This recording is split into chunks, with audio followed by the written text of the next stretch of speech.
सास का कायाकल्प। राधा को अपनी सास से बहुत प्यार था। मम्मी जी, आपकी साड़ी कितनी प्यारी लग रही है।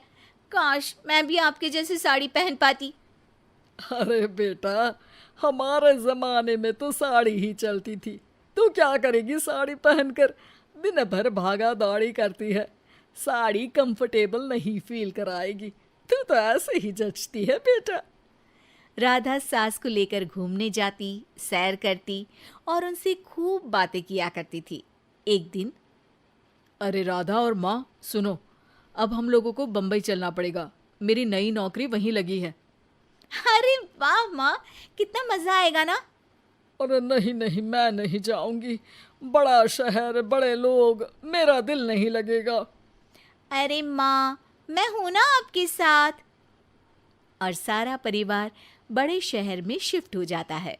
एक दिन, राधा, तू भी अब नौकरी में जाने लगी है। मैं तो बोर हो जाती हूँ।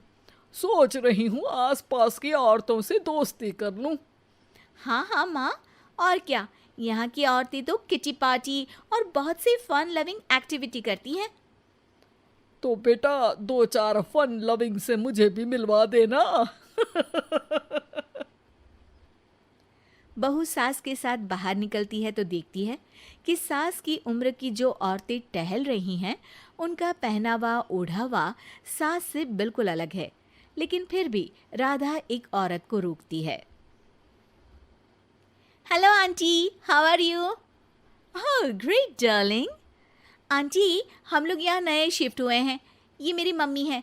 क्या ये कल से आप लोगों को ज्वाइन कर सकती हैं? वो औरत सास की तरफ बड़ी ही अजीब नज़रों से देखती है, फिर कहती है, अब ठीक है, कल से भेज देना। सास समझ जाती है कि उस औरत को वो ठीक नहीं लगी, लेकिन फिर भी वो कुछ नहीं बोलती। अगले दिन, अरे माँ, अच्छी सी साड़ी पहनकर तैयार होकर जाइए। आपको आपकी दोस्तों के पास जाना है ना। और नहीं नहीं, मैं सोच रही हूँ घर पर बैठकर टीवी देखूं। वैसे भी रामायण का नया एपिसोड आएगा। नहीं माँ, आप जाओ ना, लोगों से मिलो, बात करो, अच्छा लगेगा। ना चाहते हुए भी सास उन लोगों के पास जाती है, लेकिन सभी सास से बुरा व्यवहार करते हैं। सास मुंह लटकाकर घर आ जाती है। बहू समझ जाती है कि सास को कुछ हुआ है।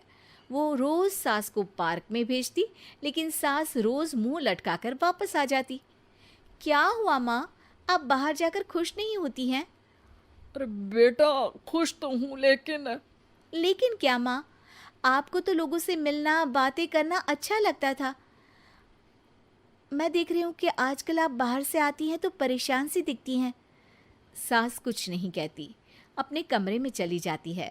अगले दिन राधा चुपके से सास के पीछे पार्क में जाती है।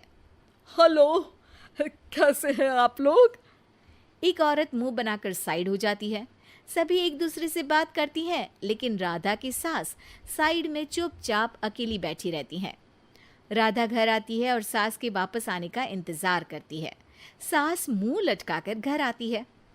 अरे मम्मी जी, तब से इंतजार कर रही हूँ, जल्दी तैयार हो जाइए, मार्केट जाना है। राधा सास को लेकर बाजार जाती है और उन्हें कुछ मॉडर्न कपड़े दिलाती है। अगले दिन सास उन कपड़ों को पहनकर पार्क में जाती है। Oh my God, you are looking gorgeous.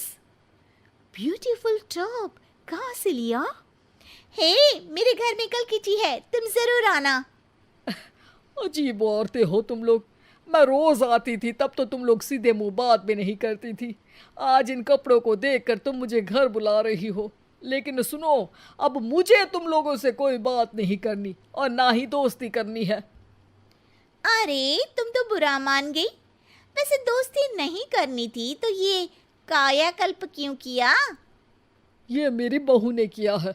मैं यहाँ सिर्फ ये देखने के लिए आई थी कि तुमको मुझसे समस्या है या मेरे कपड़ों से।